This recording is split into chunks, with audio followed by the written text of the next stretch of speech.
शहराचा जो बायपास आहे, बाहेरनं जाणारा बायपास गेल्या कित्येक वर्षापासून रखडलेला आहे, तुम्हाला सगळ्यांना माहिती आहे.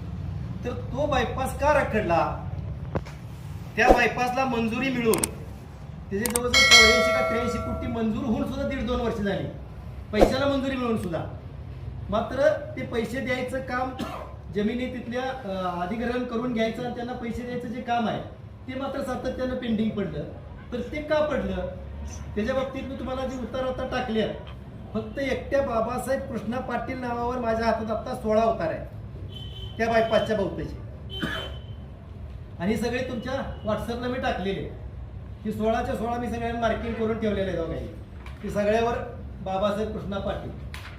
हे 16 उतारे आत्ता एका दिवसात मला मिळालेले आहे. अजून किती शहराच्या भोवतानी आहेत मला माहिती नाही. एवढ्या प्रचंड प्रमाणात ही उतारे आल्यानंतर पैसे द्यायचं का थांबलं? आता हे सगळंच काढलेलं नाही मी. 1 एकर 2 एकर 5 एकर 10 गुंठ 20 गुंठ 50 गुंठ सगळ्या प्रकारचं क्षेत्र आहे यामध्ये.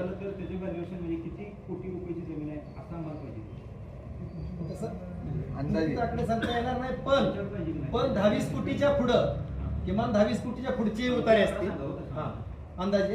त्याचं आपण काढा. व्हॅल्युएशन शेवटी कसं आहे, बाजार व्हॅल्युएशन वेगळं, शासकीय वेगळं राहते.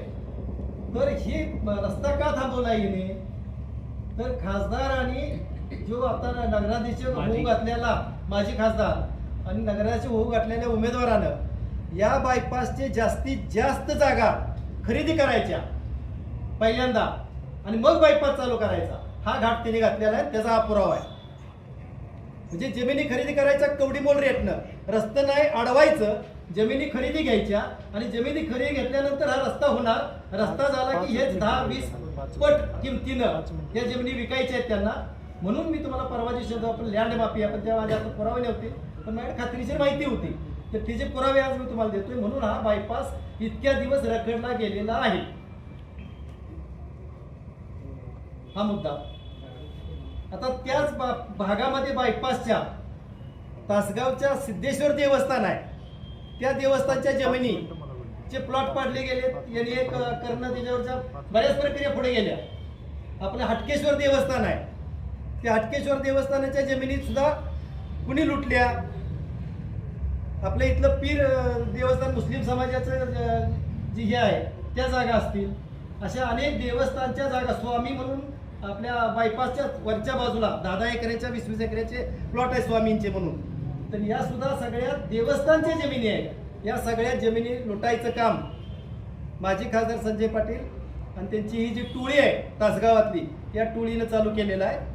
आणि ते रोखायसाठी आम्ही आज या ठिकाणी ही जी पत्रकार परिषद बोललेली आहे, आमच्या शहरातले सगळे प्रमुख कार्यकर्ते आहेत. तिथं गजानन काका आहेत, आमचे अमोल सूर्यवंशी आहेत, अजय पवार आमचे माजी नगराचे आहेत, रवी शेठ आमचे जिल्हा उपाध्यक्ष, बाळासाहेब पाटील आमचे आहेत, अरुण दादा आहेत, तिथं महेश पाटील आमचे आहेत. या सगळ्यांच्या साक्षीने तो बबलू आहे आमचा, शहरातले आमचे आणि आमच्या भागातले सगळे प्रमुख काँग्रेसचे जे नेते आहेत ते सगळे या ठिकाणी उपस्थित आहेत. आम्ही सगळ्यांच्या वतीनं आमदार रोहितदादा पाटील यांच्या जे उमेदवार आहेत त्या उमेदवारांना, सावंत वहिनींना पाठिंबा द्यायसाठी आजची प्रेस बोलवली आहे. आणि आम्ही त्या सावंत वहिनींना बिनशर्त काँग्रेसचा पाठिंबा, आमच्या सगळ्या गटाचा पाठिंबा आज या ठिकाणी द्यायचोय. आता या व्यतिरिक्त शहरामध्ये भ्रष्टाचाराच्या आणि मागं मी सुद्धा जे भुयारी गटर आहेत त्याच्यामध्ये जे कोट्यवधी रुपयाच्या भानगडी झाल्या, मी सातत्यानं ते रस्ते अडवले, रस्ते बंद पडले, ते गटरीचं कामं बंद पडायचं काम मी त्या वेळेला केलेलंच आहे पाठीमागं. त्यामध्ये सुद्धा प्रचंड भानगडी झाल्या. मला खास करून आणखी एक विषय सांगायचा आहे की तासगाव शहरात असलेलं एक नगर वाचनालय आहे. त्या नगर वाचनालय मी 95ला नगरसेवक असताना त्यावेळेला नगरपालिकेकडे वाचनालयासाठीचा जो निधी असतो तो 40,000च्या आसपास, 35,000च्या आसपास वकील साहेब असायचा. तर त्या 35,000मधलं किंवा 40,000मधलं बाळासाहेब जगदार माझ्या विरोधात नगराध्यक्ष असायचा, मी विरोधी पक्ष नेता होतो, पण आम्ही एकत्रित येऊन तो निधी आम्ही नगर वाचनालयाला 25,000 द्यायचा. त्यावेळेला 95 ते 2000 रेकॉर्ड काढला तुम्हाला नगरमध्ये लक्षात येईल. नगर वाचनालयाला 25,000 आणि राहिलेल्या 10,000 15,000 बाकी सगळी शहरातली वाचनालय असा निधी वाटप करायचं. कारण मोफत शहरातले आपल्या जे गरीब तरुण विद्यार्थी आहेत त्यांच्यासाठी ते वाचनालय अतिशय चांगल्या पद्धतीचं काम कित्येक वर्षापासून करतंय. ते वाचनालय कसं बंद पडलं, कुणामुळे बंद पडलं? त्या वाचनालयामध्ये काम करणारी आमची एक भगिनी, तिचा 2 वर्षाचा शासनाकडून आलेला पगार कुणाच्या घरातला द्यायचा नव्हता. ब वर्ग वाचनालय काहीतरी आहे ते, त्या वाचनालयात शासनाकडून आलेला जो पगार आहे तो सुद्धा 2 वर्ष दिलेला नाही, अडवून ठेवला. तिला राजीनामध्ये घरात बसायला लावलं, काम बंद करायला लावलं. ते कशासाठी केलं ते सुद्धा जरा तपासण्याची आवश्यकता आहे.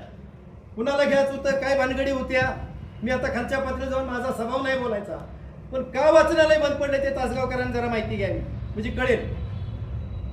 आणि अशा लँड माफिया आणि अशा चारित्र्यहीन माणसाला आम्ही कधीच पाठिंबा देणार नाही. त्याला विरोध करण्यासाठी आणि रोहित दादांचा जो उमेदवार आहे सावंत वहिनी, त्यांना पाठिंबा देण्यासाठी आजची ही प्रेस आहे. तुमचा पाठिंबा म्हणजे सावंत वहिनी नाही, राष्ट्रवादी काँग्रेसच्या सगळ्याच उमेदवार आहेत. सगळ्याच उमेदवारांना नाही. सावंत वहिनी त्यांच्या टीमला आलाच की काय, टीमलाच त्यांच्या आलाच की. रोहित दादाला पाठिंबा म्हणजे त्यांना आलाच की सगळा. त्यांचे सर्व जे उमेदवार आहेत नगराध्यक्ष पदासह